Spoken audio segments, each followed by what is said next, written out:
കോട്ടയത്തെ ഇടതുമുന്നണി സ്ഥാനാർത്ഥി ചട്ടവിരുദ്ധമായി 82 ലക്ഷം രൂപ തിരഞ്ഞെടുപ്പ് പ്രചാരണത്തിനായി ചിലവഴിച്ചെന്ന് കണ്ടെത്തി.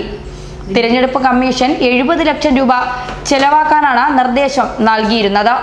UDF സ്ഥാനാർത്ഥി തോമസ് ചാഴിക്കാടൻ 50 ലക്ഷമാണ് ചെലവഴിച്ചത്. NDA സ്ഥാനാർത്ഥി PC തോമസ് ചെലവിട്ടത് 48 ലക്ഷം രൂപയാണ്. ശനിയാഴ്ച കോട്ടയത്ത് നടന്ന കണക്കെടുപ്പിലാണ് VN വാസവൻ 82 ലക്ഷം ചെലവാക്കിയതായി തിരഞ്ഞെടുപ്പ് കമ്മീഷൻ തന്നെ കണ്ടെത്തിയത്. കമ്മീഷന്റെ വീഡിയോ സർവൈലൻസ് ടീമാണ് വാസവൻ യഥാർത്ഥത്തിൽ ചെലവാക്കിയ തുക കണ്ടെത്തിയിരിക്കുന്നത്. ഇന്ത്യൻ റവന്യൂ സർവീസിലെ ഉദ്യോഗസ്ഥനാണ് കണക്ക് പരിശോധിച്ചത്. ഒപ്പം കേരള സർക്കാർ ധനവകുപ്പിലെ ഉദ്യോഗസ്ഥയും ഉണ്ടായിരുന്നു. മറ്റു സ്ഥാനാർത്ഥികളെ പ്രതിനിധീകരിച്ചെത്തിയവർ വാസവന്റെ അഭിഭാഷകനോട് തട്ടിക്കയറി. എന്നാൽ അഭിഭാഷകൻ തന്റെ നിലപാടിൽ ഉറച്ചു നിൽക്കുകയും ചെയ്തു. 70 ലക്ഷം രൂപയിൽ കൂടുതൽ ചെലവാക്കിയാൽ ഇലക്ഷൻ ചെലവിന്റെ പേരിൽ നടപടിയെടുക്കാമെന്നാണ് നിയമം. എന്നാൽ അധികാരത്തിലുള്ള പാർട്ടിയുടെ സ്ഥാനാർത്ഥിയോട് സാധാരണ ഉദ്യോഗസ്ഥർ മമത കാണിക്കാറുണ്ട്. എന്നാൽ വാസവനോട് അത് കാണിച്ചില്ലെന്നാണ് മനസ്സിലാക്കേണ്ടത്. ഇത് തന്നെയാണ് വാസവന്റെയും പരാതി.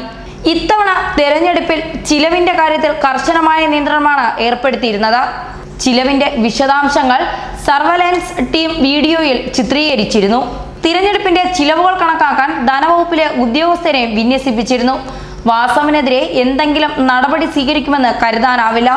കോട്ടയത്ത് ഇടതുമുന്നണി ജയിക്കാനുള്ള സാധ്യത തീരെ കുറവാണ്. ജയിച്ചാൽ മാത്രമാണ് ഇത്തരം തർക്കങ്ങൾ വിവാദമാകുന്നത്.